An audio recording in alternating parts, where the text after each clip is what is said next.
why don't we start with Armando? In innovation, there are good guys, there's good, there's the light, there's the dark, and then there's merely Disney dark. This is my great Croatian coach, Lauren Handel-Zanders. I can't take credit for that one. So in your work in the heart of Silicon Valley and globally, people come to you because of, in your words, consistency. What is it that you're known for, and how are you picking the ones that are truly light, and then sometimes we're all a little bit bad, sometimes just Disney dark? Like what do we need to see more in the world? Yeah, so the consistency is definitely something that is drawing people into our community, and ever since the beginning, I think the core values that we implemented stay the same throughout, and it's been 7 years, so the people are able to see the traction, they see certain results, and I guess that's something that we use to attract more people to our community, and to kind of immerse them into our environment, I would say. Oftentimes, it feels like the truth is, it feels like the bro culture in tech is noisy and fear-based. So how are you making your selections differently? How are you getting to know and really vetting in a whole new way? What you just mentioned for the fear, let me give a quick remark on that. I think the big thing in the Valley, and I think globally as well, is the something that founders get a lot, and that's the FOMO that we were getting from your colleague, your friends, and everyone else. So there's this embedded fear all the time that you have to do better, you have to do more, you have to keep on achieving, right? So there's a constant FOMO, and I say screw FOMO. Build everything at your own pace. That's also one of the traits that we were looking for when bringing people on board. And of course, we're looking for ambitious people, we're looking for ambitious projects and companies, but at the same time, you have to figure out what your own pace is, right? And I'm a big fan of legacy businesses, right? And the one thing to emphasize, the way we do it, we talk to each person individually, and we take referrals strongly, and we make sure to really understand, who that person is. Lynnette. Hi. You're the paragon of all that you help others to be as well, right? And there are many folks who deal in the realm of wellness and nutrition, all that good stuff that we just need more of in the world. What's your unique POV on how you help your very lucky clients? I'd say the first thing, and this is overarching for any type of business or just life, authenticity. So for someone who, has an initiative called Superfood School, you would expect me to just, breathe organic air for a living, and nuts and berries and all those types of things. And I think that authenticity has been the most important aspect of it, because we want these hard lines when it comes to health and wellness. And I work with everyone from college students to founders. That's actually how my initiative was started. I was a burned out founder trying to figure out how to stay healthy. I'm sure a lot of you guys have gone through fundraising, different things. It just rips you, right? And so being authentic is important, because we don't want to look at something that we can't achieve. And so, for example, Superfood School is a bag, but I just grab some of those gummies, and I don't want to look at what's on the back of those gummies. I don't care if it's from Cat, I don't care what's. I already know, but that's the type of energy that I do with my one-on-one clients and with my group clients and all of the work that I do. I'll have a gummy bear, but then like, all right, when I get back to the hotel, everything is tip top. And that's really the way that you should be living your life, because the opposite of, not being healthy is orthoextra, where you're looking at everything, and that will create stress within the body and within the mind, soul, and spirit, where you're like, well, damn, I'm killing myself trying to be healthy. So you just have to be authentic within yourself and other people and meet yourself where you're at, most importantly. Yeah, do you think we're so obsessed with longevity these days, especially among us, the elite, that we might be manifesting bad things to happen to ourselves because we're so obsessed with it? Like, how do we balance pleasure and wellness? You have to balance it, again, by being authentic and being, what's the word I'm looking for? You need to be realistic, right? For example, you're not going to get everything authentic. You're not necessarily going to get, 8 perfect hours of sleep all the time. So again, meet yourself where you're at. And one of the biggest things I like to do is, in my house, everything is pretty strict when it comes to the health and wellness, things that you eat. Your skin is the largest organ, so even what you put on your body is really important as well. But when I'm out and when I'm here in, Vancouver and any place else, I'm kind of out just kind of picking and enjoying and seeing what's going on, so I don't feel so, quote, guilty or bad, when I go back in the house, because everything's organized. And then go out, you just have fun and enjoy life, right? Pleasure. What's the biggest, I just got to ask this one right now. What's the biggest, we went to the Dave Asprey conference together. This girl's a super nerd. So what's the biggest myth that we need to debunk about what people think about something that people are obsessed about right now? Wow. Oh, gosh, that's like a really big one. A biggest myth to debunk. Either or a tip we don't know. Like the other day, I learned from someone that men should donate blood. Men post the age of something should donate blood because of. I won't go into it, but something that's like holy smokes. I wouldn't necessarily say like a myth or anything to be debunked, but I'll say now, like for most people, generally speaking, the biggest tip that I could give you that's free and easy, that doesn't require anything, because again, we love to hear good news about our bad habits, right? Oh my God, you need a $700 blender. No, you don't. At the end of the day, if you just control when and how you eat, as far as intermittent fasting, that doesn't cost anything. That's not a plan. You don't need an app. You don't need anything like that. But just be really mindful about keeping that window open. Think about the word breaking the fast. We fast every night. So if you can extend that and give your body a little bit of time to renew, rejoice, replenish, all those good things, you'll be in a way better spot. That sounds doable. Adam, I'm so curious. I have done a smidge of pretty interesting placemaking, and just like with a lot of the other realms that we're talking about, things have evolved a whole lot recently to be able to be more inclusive of all the fun stuff like flavor and art and culinary and chefs in a place, and that's what drives the ROI and beauty and nature and things actually mattering, and also this big word community that's been chic, since I was born. So how are you picking and choosing, who and what who you work with and what you work on, and in the world of real estate, which is understandably very long-term, risk-averse, and ROI-driven, are you finding yourself having to make a case for these things that we love?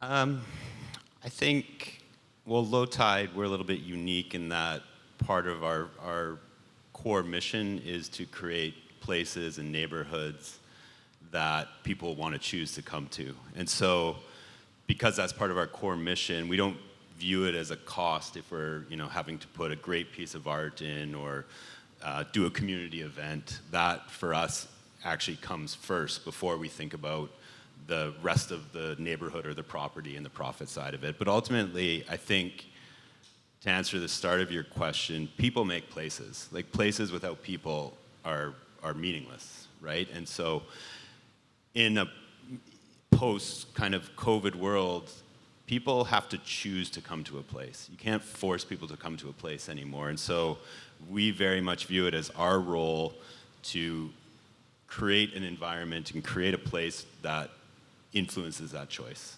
And we think about it, not just when you're actually at the place, but how did you get there? Did you drive? Did you take transit? What was that like? And so then when you're arriving, we can kind of respond to that. So maybe if the drive-in was hectic, our parkades should be more welcoming. They should, give you a sense of reprieve before you go do whatever it is that's next in your day.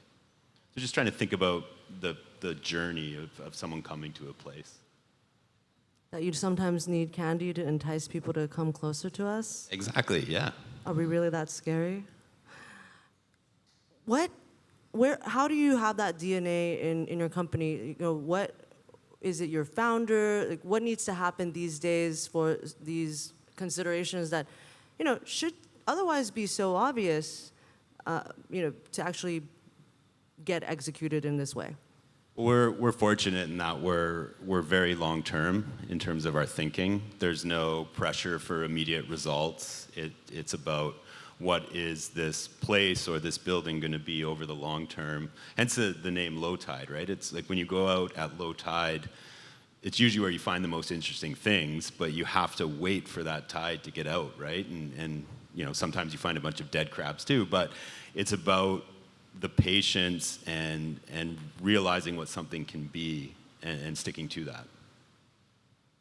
I'm gonna need some real juicy examples later, but Armando, really, you're funded, supported by Draper Ventures, a lot of the blue chip, you're really a beacon in your community. I gotta ask, what is hard? Like, what's on your heart and mind? Come again? What is hard? Like, what is hard in your work? What are you grappling with? That's a good question. I don't know. I don't see anything as hard. It's just time consuming, I guess. I love what I do, honestly, and I think, it's about finding the balance. No matter how cliche that sounds, but if you play a long game, and if you play a long game, then you can think more about the balance, right? And that's why I repeat often, we put equal emphasis on the career success, or at least we try to career success and well-being at the same time. So for me personally, traveling a lot, of course, that can be considered hard for most of us, right? But I really love what I do, so not sure what I could point out. Sure, got it. But maybe what's something you've recently realized about yourself or your approach? Like, for me, when I'm sleeping and then dreaming, especially in those couple of hours, I feel like before I wake up, I'm always problem solving little things in my head, like, oh yeah, I could do it this way. I disengage. Like, I have a strict rule: hour before sleep, an hour when I get up. I don't think about. I do nothing. For real. Yeah, I don't look at my phone, and that's a strict rule, because oftentimes when I talk to my friends, they're looking at the phone just before they go to sleep. It's the worst. It's a mind killer. So. And you really want to, try hard to get rid of that. So, I don't think about the work an hour before I go to sleep, an hour before I get up. It's harder when I'm in Croatia. That's, what? That's hard. This is actually hard. When I'm in Croatia, because of the 9-hour time difference, and you get meetings in the evening, and in California it's a midday, right? So that's a challenge when I finish my call at 11 p.m. and then I have to take that hour and disengage and go to sleep. That can be hard, but it's really important to really remove yourself, or remove the phone from your from your mind. Turn off your brain 1 hour before sleeping. Most people can't even turn off their phone. That's cool. For me, that's non-negotiable. I love that. And this morning, the practice that you shared with us, I felt my cells really just, like smiling, I appreciate that. And one thing that I forgot to mention, like a lot of our people around us, they ask, how do I do that? And I tell them it's quite easy. Schedule it. Schedule it. The same thing you schedule everything else. Just put it in a half an hour, 1 hour. You can do sports. You can do whatever. Just sit down, drink coffee, wine, whatever. Do nothing, but do not look at the goddamn phone. Do not, stop deceiving yourself, right? I'm sure, most of us will say, yeah, I can live without my phone. Prove it. Prove it. I challenge you, prove it. Don't look at the goddamn phone. No, I hear you. It's all of it is very meta. That when I have a meeting with someone, I can sense that something about my insides made it so that this person showed up, and I can feel that the person feels different because of how they woke up that morning, and me too. So we're gonna come back to you because I still want to know, your latest and greatest, like something concrete. I mean, something. Apologies. What I meant was something concrete about, you know what? I just want to say I really deeply appreciate you bringing us back to our most intimate practices when no one else is watching.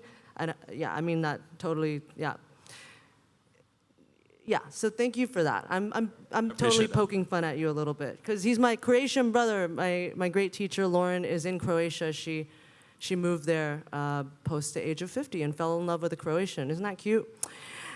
So, Adam, actually, I would love to know what's challenging. I mean, you're doing large scale stuff. It even though it's long term, still gotta work really well. Got a lot of stakeholders. Everyone works differently. People are involved. Yep. I mean, what's challenging is you mentioned it. We're kind of doing something that hasn't been done in Vancouver. It's certainly been done in other places, but what makes that infinitely easier is having like-minded partners like the Frontier Collective who understand the vision and the benefits of creating community, and everybody bringing their own community to the project or the neighborhood or the area, right? It's not just us curating it, it's more letting the neighborhood itself form that community. I know we're preaching to the choir here, but when you have had instances where you've had to, within a meeting, quickly help folks understand that some of the nonlinear ways of enhancing a community space in the development process, what are some of the best examples or best ways that you explain it to folks who haven't gotten on board to the new frontier, or simply to the frontier because the frontier is already new? Like really, and also if in case any of them have to do with food, because this is such a delicious place in the world. Maybe food brands or hospitality groups that have really enhanced a project that you've worked on. Yes, I mean on that, definitely we view the ground floor, the ground plane in the public realm as a way to enhance the project, right? And a lot of that is, food and beverage. Again, it's about people, what brings people together, sharing a meal, things like that. So it's really important, though, that we're bringing in operators that understand the vision of what we're trying to do. So I think a great example of that is Nemesis Coffee over on Great Northern Way. If you haven't seen the red pavilion building that they're in, it's spectacular. And what they do is they bring their coffee culture, obviously, but they also do their loop sessions. So they bring a music community in, and they're just activating the space constantly. It's a fantastic environment to be in. Is there something you learned about yourself recently, or about your like a wow, like an aha moment about your approach? I think trying to put yourself in what you're doing in terms of like, if it's a space and you're creating it, it's like, how would you experience it? It kind of goes back to what Dan was talking about yesterday. It's like, how will I feel about this? Rather than just, it's not just numbers on a spreadsheet or an architectural plan. It's put yourself into the space, and I've really tried to do that a lot more recently and understand like how would I feel or experience it. I love that. Instead of pandering, kind of looking at it from bird's eye view, actually. Yeah, that applies to all of us in the way we navigate. You kind of just have to get in it, right? Yeah. Because the tendency is just to stay at that bird's eye level, but it's a lot harder to get into it. Like, would I want to be here? Would I want to live here? Would I want to eat this candy at the front of this room with us? Lynnette, so tell us an example of one of your projects, because I'm not sure if it's entirely clear how we as individuals and groups may work with you. Yeah. So, obviously the topic is, creating community, and I think what's so exciting, but then also, a little bit frustrating sometimes about the work that I do, with the overarching theme of wellness, is that it encompasses everyone. So, just as we know, you kind of have to niche and dial down, and that's really hard to do. Like, for example, last month I had a contract with an urban farm, and I did a series in Chicago working with them from farm to table, helping them to learn how to incorporate these foods into their diet, which I'll be doing later on, showing here. And then, another day I am in Beverly Hills on Rodeo Drive working with clients that are on GLP-1 medications and figuring out, if you don't know GLP-1 medications, that is Ozempic, et cetera. So they're figuring out how to incorporate good foods into their diet because now they're only eating once a day. And then after that, I'm doing a founder wellness panel where I'm helping people, again, not to jump off of the building and go crazy, and how to incorporate your sleep and your eating and everything. So again, all of these things are coming around to the same thing: how to be well, how to be healthy, how to feel good, how to look good. And so the only groups that I don't engage with are children and younger people, because what I've realized is that this is the first time in human history where we can't really, in the realms of food, we can't really pass on superfood or healthy advice. So I can't go to a kid and say hey, you should probably put spirulina in your smoothie. The parent might not even know what spirulina is or exactly, how to apply it. So it really works for college students. Like, I'm working with my alma mater in New York to put together programming, again, founder wellness, again, and also in Beverly Hills, people who just want to be skinny, right? So it all comes along, same thing, wellness. Yep. Last linear question for Armando before a one-sentence rapid-fire cherry on top.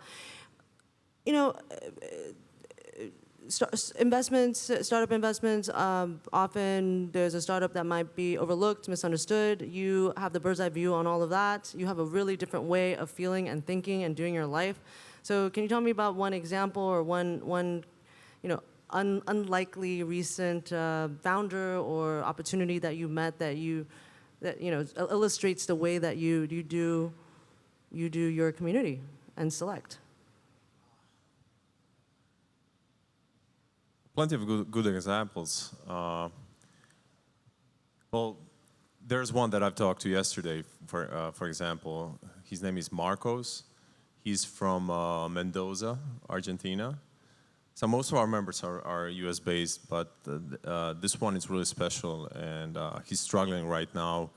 He's starting a new business, but his mom has cancer. He took her. She doesn't have that much left to live, and he took her to Spain to go to their favorite restaurant, and we talked briefly, and he wants to come to our summit next month. He needs to fundraise the money, and at the same time he has this whole situation with his mom going on, and these are the real life stories, and from my side, just being there for him and making sure that he can come over next month and hopefully fundraise with our help. So that's one example that he's just popped to my brain because I've talked to him yesterday. So yeah, that's. Wow. Okay, one sentence answer to this question. Because we're in Vancouver, it's so beautiful here.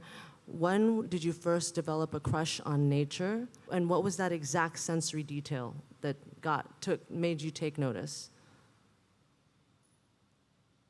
Go, Adam. So I'm from Vancouver Island, so there's a lot of nature over there, and particularly where I lived, it was right, kind of, I'll call it the top of the city, right by the mountain.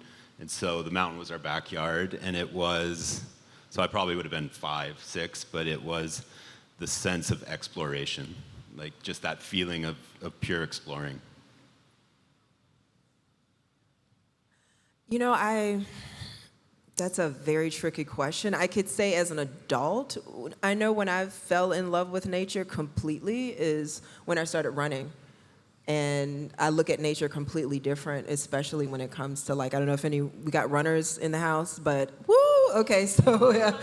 You know, no matter how you run it, again, it opens your mind, and I have a completely different relationship with nature, and specifically like trail running and kind of being out there and thinking about, all right, I've got this many miles to go, so that means that's about this much sun, so I got to kind of come back before it gets dark and the bear eats me, and still falling in love with nature, but yeah, running, being able to see the world on foot. So I'm excited to run a little bit in Vancouver, so any Rex, welcome. Thanks. Thank you, Lynnette.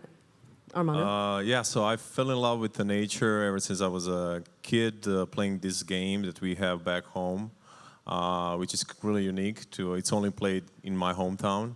It's even protected by law. It's the whole story, but basically you're in a shallow water, you pass the ball to one another, and there are no winners, no losers. The whole point of the game is to keep the ball above the sea surface and make it look good.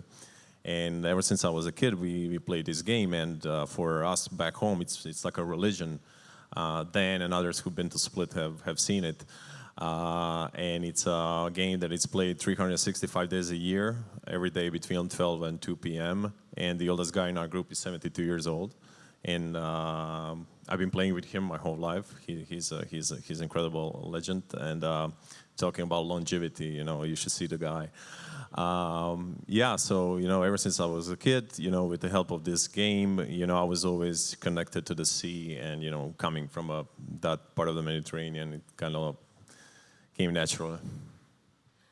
Every jelly feeling extra good. Give it up for our illustrious panel. Armando, Adam, Lynnette, thank you. Thank you.